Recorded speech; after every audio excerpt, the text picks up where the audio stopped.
Welcome to our day 5 of Weekday Wonders. Today we'll be focusing on yoga for balance, in particular thinking about our legs and our feet. You may need a block or some form of ledge for at least one of our balances today, or something similar shape and size to a block that you've got at home. So if you want to grab that and make sure it's just to the side of your mat.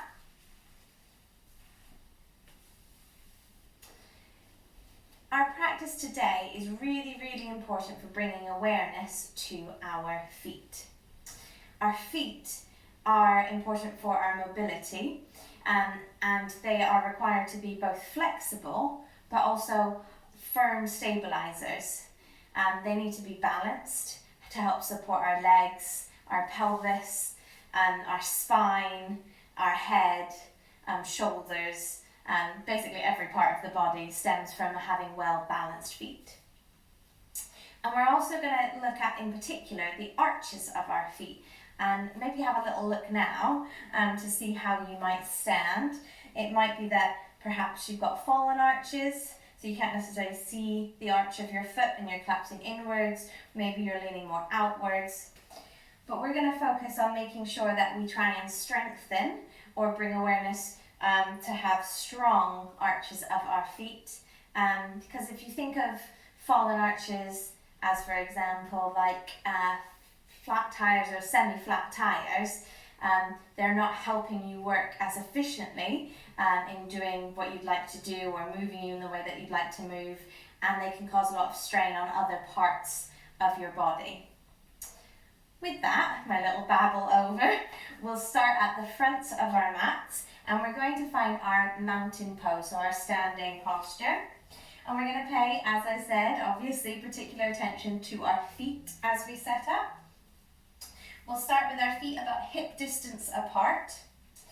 And I always tend to lift up my toes to begin so that I can feel my feet firmly planted in the ground.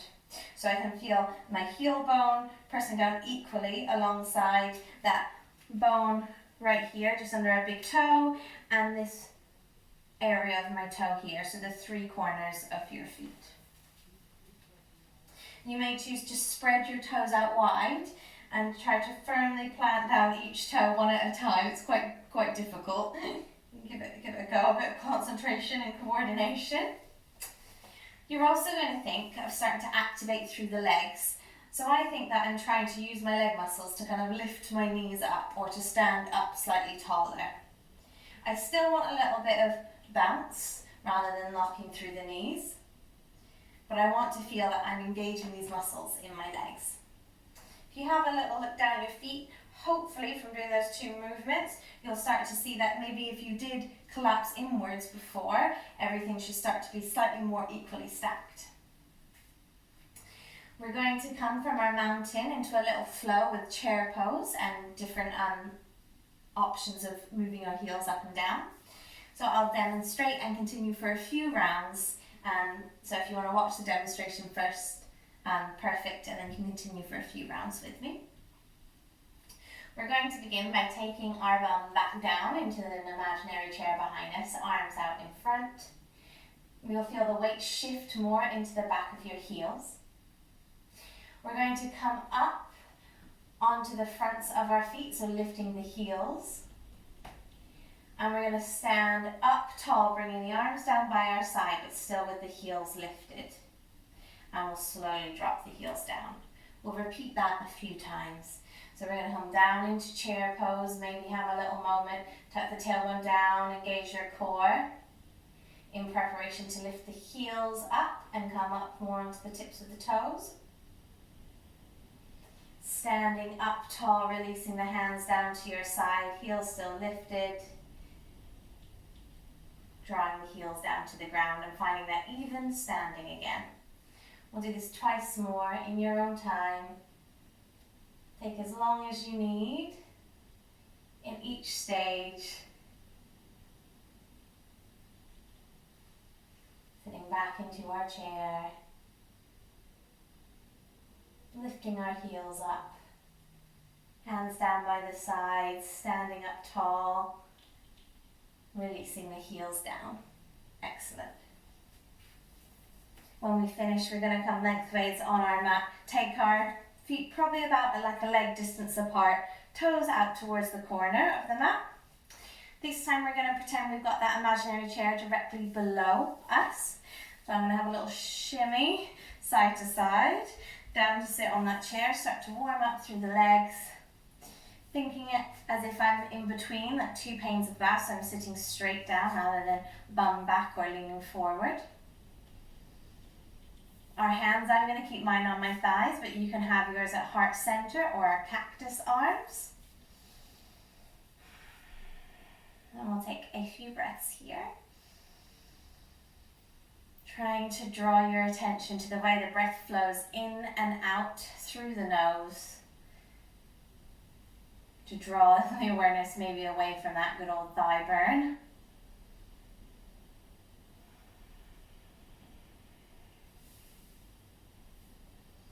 Maybe playing with the feet a little bit here. And lifting one heel up. And back down. The other heel up. And back down. Maybe trying both.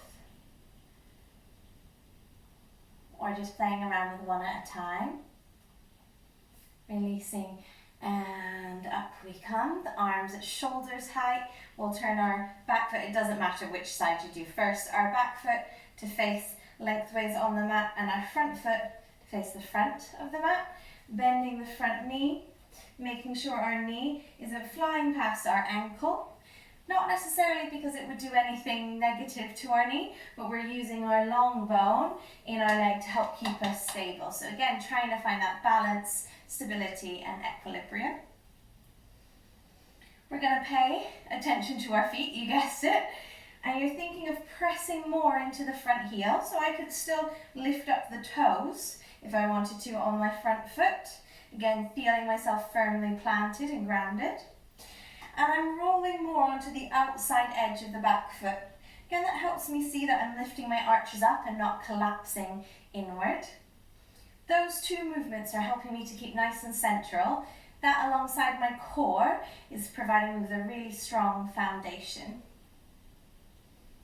Looking out over our front fingertips.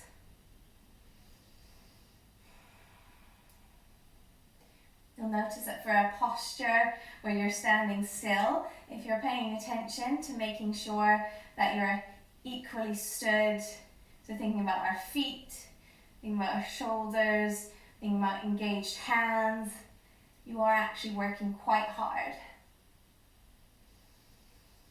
One more breath here. If you need to give your arms a break, you can drop them or you can keep them at shoulder height as we transition to warrior two on the other side. So turning that front foot forward and the back foot out, bending the knee. Having a little check-in with the feet again, pressing through the front heel.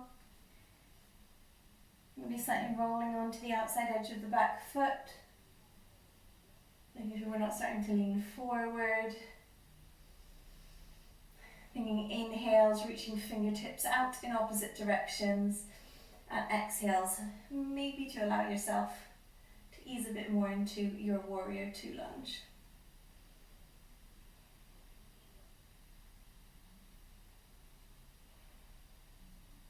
Oh, releasing the hands down, straightening the legs, turning both feet to face in and heel toe, back to our mountain pose and the fronts of our mats.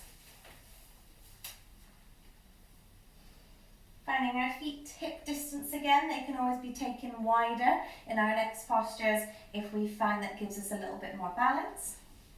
Hands on the hips, so our hips are staying forward to face the front of our mats.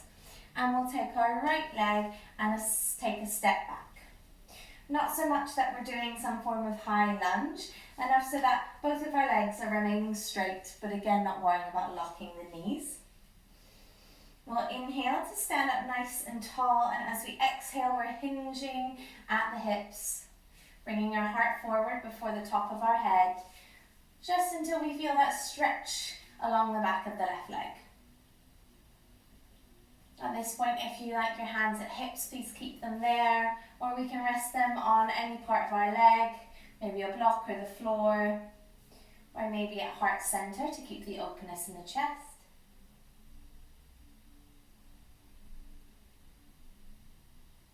If we don't feel that stretch on the back of our left leg, maybe consider where your hips are. Are they still facing forward? Maybe we've eased off with our aligned hips because it feels a bit more comfortable. If that's the case, try and bring yourself back to hips facing forward. We'll start to bend into the left leg as we start to shift our weight forward, lifting up the right leg, and as we lift up the right leg, we can straighten the left leg. Hands can remain at heart center. Maybe you decide to lean on something in front of you. Coming into warrior 3. Still keeping openness through the chest. Really feeling in particular that standing leg working and your foot working, maybe moving around a bit to keep you stable.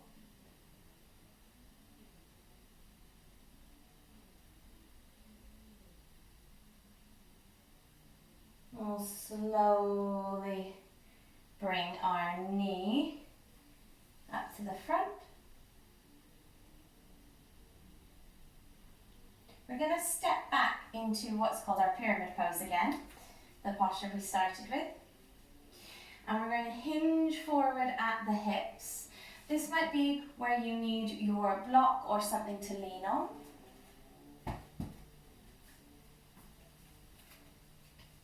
And you're going to place your block quite far out front and slightly to the side of your foot. So that you really have to reach forward to grab it, and it's slightly off at an angle. We'll come back into our pyramid pose and we're going to shift the weight again into that left leg, lift up through the back foot. But this time we're going to place our left hand down on the block or the floor and open our hips up towards the side. You can see that knee balance on this side is not working for me today. Raising the arm either up to the sky or hand on hip. Also take a look at my back foot, see that that foot is engaged and not just hanging out there, so that I'm using all the muscles in that leg.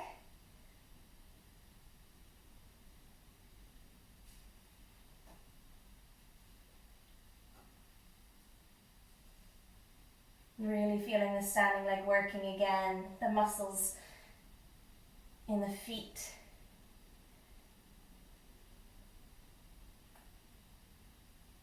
And we'll release down, have a little shake out. And come back to the fronts of your mats for us to move to the other side. I'm going to prepare my block now so that my right foot, the block's out in front and just off to the side. Maybe using the windowsill again if my other side's balance isn't working for me today either. So hands on hips, left foot stepping back. Maybe this side feels slightly different to the other. Inhaling, standing up tall through the crown of the head, and exhaling, we'll hinge at the hips. Keeping the openness through the front body. Not looking down straight at our feet unless, of course, we're quite flexible and have brought our head a lot closer to our leg. Maybe a little play about with the angle of the hips until we can feel that we are stretching in the back of the right leg. Taking our weight into our right leg and slowly bending it, lifting up the left leg, straightening the right. Coming into our warrior 3 pose. So hands can be leaning on something, heart center, maybe still on the hips, maybe our airplane arms behind us. You should really feel that standing leg working. It will move, the foot will be moving and constantly helping you to stay balanced. Because our body is never still, because we have the breath moving through us and the blood moving around our body so the foot's constantly calibrating and helping us balance. When we're ready, we'll bend that left knee and bring it up in towards our chest. Taking a moment here to take a breath, reset, stepping the left foot back into our pyramid pose.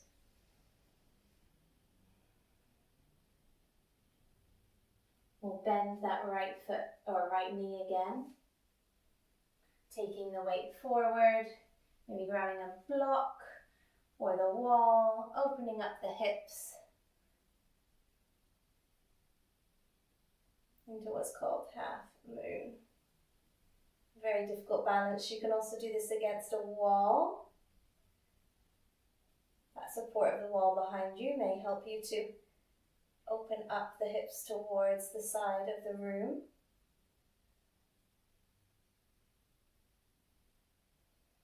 Remembering to breathe. And when you're ready, releasing down and having a little shake out. Maybe taking the feet up and rolling the ankles.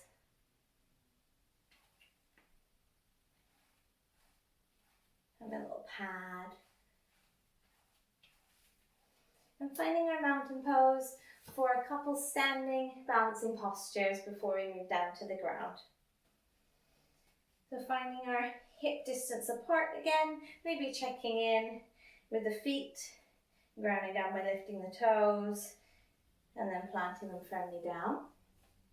Again, I tend to start with my hands on my hips. Not so much this time so they're facing forward, because they don't tend to swing out in that direction, but it's more making sure I'm not dumping down my weight into one side.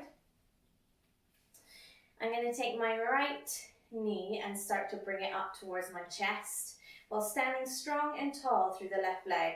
So thinking of lifting and rising up. Think belly button to spine again so that we are engaging our core. We're not sticking our bum out and already causing us to not necessarily be stacked and balanced and supported. We'll take the knee out to the side and then put the foot wherever it wants to go. So many variations of tree. This could be tree pose. Tree pose could be here. If you're anywhere near the knee, make sure the arch of the foot is over the knee so you're not actually putting any pressure on your knee. Maybe your tree pose is slightly higher or with your foot in lotus pose. Taking our hands to heart center. Again, you can use something around you to support you. I sometimes find that my bum starts to creep out, so I slowly tilt my pelvis. Maybe that movement will take you out of your balance. Where your foot reaches your leg or is firmly on your leg, make sure those two things are fighting against each other. So my foot is stomping against my thigh is firmly pressing back against the sole of my foot. Gluing it in place.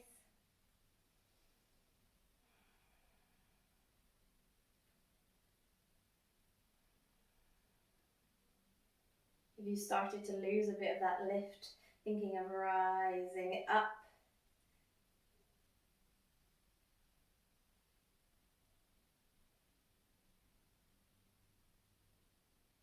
And when you're ready, we'll release. Have a little bit of a shake out. Give the standing leg a break and swap to the other side. Taking as long as you need to start to find your strong foundations before coming into a balance. Raising the knee up to the chest, out to the side. And it might be that it goes in a slightly different place. Yeah, for me, on this side, my foot will be in a slightly different place. Both sides of the body are different, and maybe on one day, your tree pose will look very different to how it does on another day. And when we're ready, hands at heart center. My inhales I'll use to rise up nice and tall. And exhales, maybe reminding myself release tension if there's any in my shoulders. Maybe relax the muscles on your face. You can also think about what your hands are doing, and you can more firmly press your hands together in prayer position. So we're starting to bring some more engagement into our arms, our shoulders, our hands, our wrists.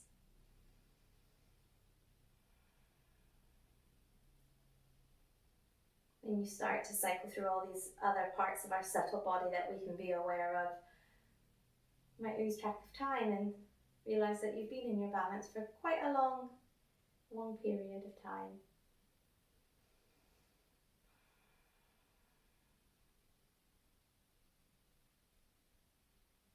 Releasing when you're ready. Again, feel free to have a little shake out.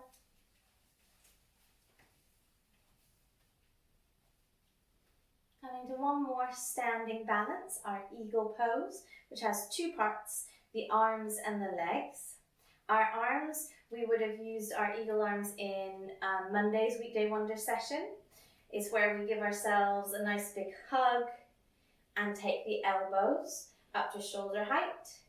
You may have decided to stay here, or you may decide to see if we can try and bring the palms towards each other. The eagle legs, I'll demonstrate. Feet hip distance apart, and we're going to have a little bounce, a little kind of almost half squat, as if we're about to go into our chair pose.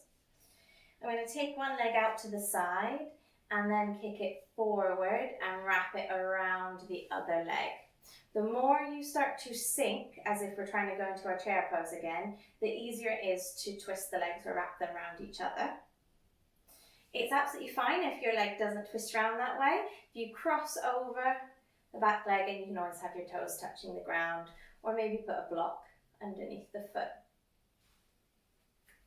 Excellent. So I'll go through and do the legs first and then move on to the arms. I find it easier to start my leg balance without having my hands in front of my face.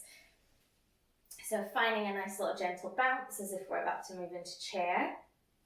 Taking whatever leg you prefer out to the side, crossing over or placing the toes down on the ground. Taking a little seat as if we're going into chair pose. Giving ourselves a hug, remembering what hand or arm you have on top. Raising the elbows up, maybe staying here and pulling the elbows forward, or bringing palms towards each other. With the arms, elbows pulling forward, fingertips reaching up. This is a very difficult balance because you lose being able to look at your focal point with your arms out in front. And we'll stay here for as long as you'd like. Or if you lose the balance and want to give it another go, feel free to pause the video.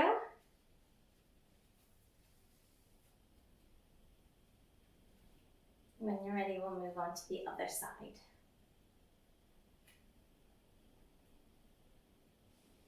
And both sides will be very different. I find one side a lot easier to twist over than the other. And remembering what arm you had on top last time and swapping, so it'll probably feel really strange. On one side you may not be able to balance in the same way.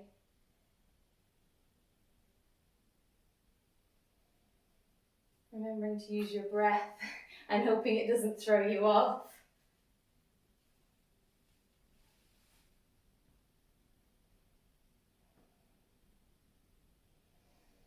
Elbows coming forward, fingertips reaching up to feel a stretch along the upper body.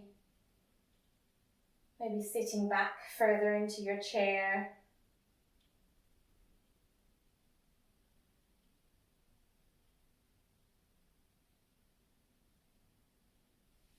And releasing, giving your whole body a little bit of a shake. And we'll make our way down to our mats or the floor for everyone's favourite, the toe squat. Now, toe squat is a pose that a lot of people meditate in, on average for between 5 and 10 minutes. We will not stay in toe squat that long. I normally feel sensations of extreme discomfort within about 20 seconds. Just to get you all really excited about doing toe squat, but it's really, really good for the health of your feet. And particularly if you suffer from things like plantar fasciitis or flat feet, this helps to strengthen the muscles and the structures in your foot. And we're going to come kind of up on our knees to start and curl our toes under and move our bum back towards our heels. It's okay if the bum doesn't touch the heels. You can always pop a pillow underneath, be up slightly higher, but you do want your weight to shift back so that it's above your heels. You may find that the pinky toe hasn't really curled itself under, so I'm going to make sure that that is curled under and firmly planted on the mat and not just hanging out there flailing. And I'm going to think about my posture. So again, making sure I'm not leaning forward or leaning too far back, trying to stack myself with the natural curve of my spine, and just having a little think about doing that little tuck of the tailbone or the tilt of the pelvis, belly button towards the spine. Hands can rest on the thighs or heart center. I tend to close my eyes and really focus on my breath here. And every once in a while, just have a little check-in to make sure that my posture hasn't changed to ease off. That may feel like your toes are being ripped away from the base of your foot.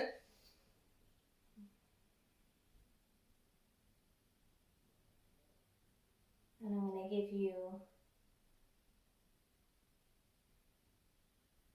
time to take a few rounds of breath.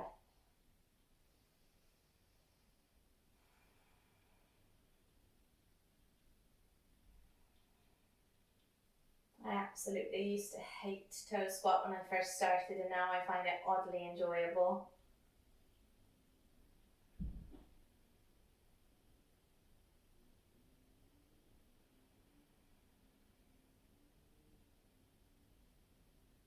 Having a little check in with the posture.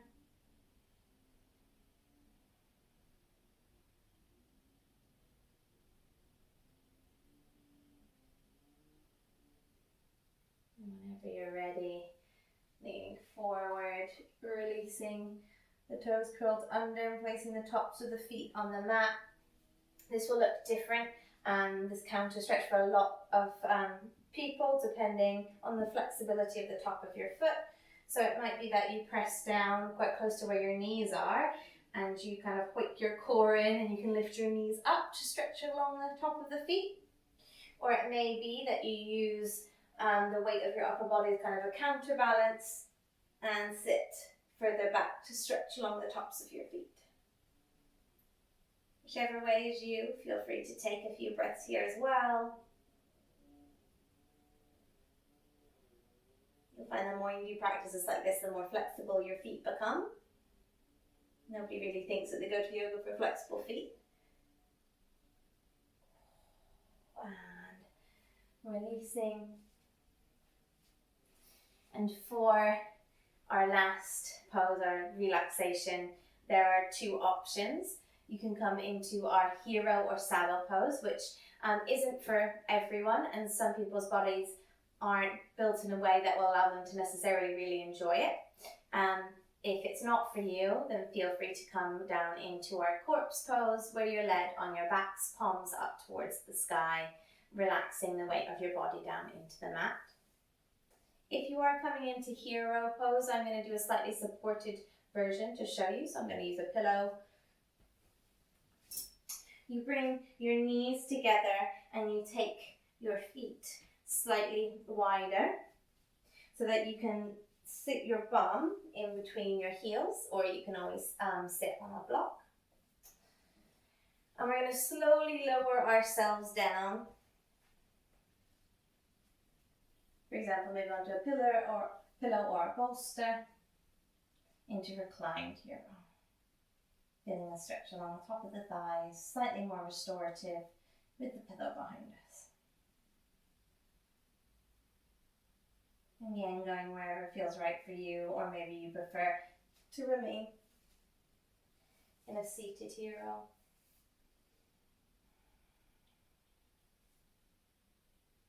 And settling here for as long as you need. Namaste. Thank you very much for your practice today.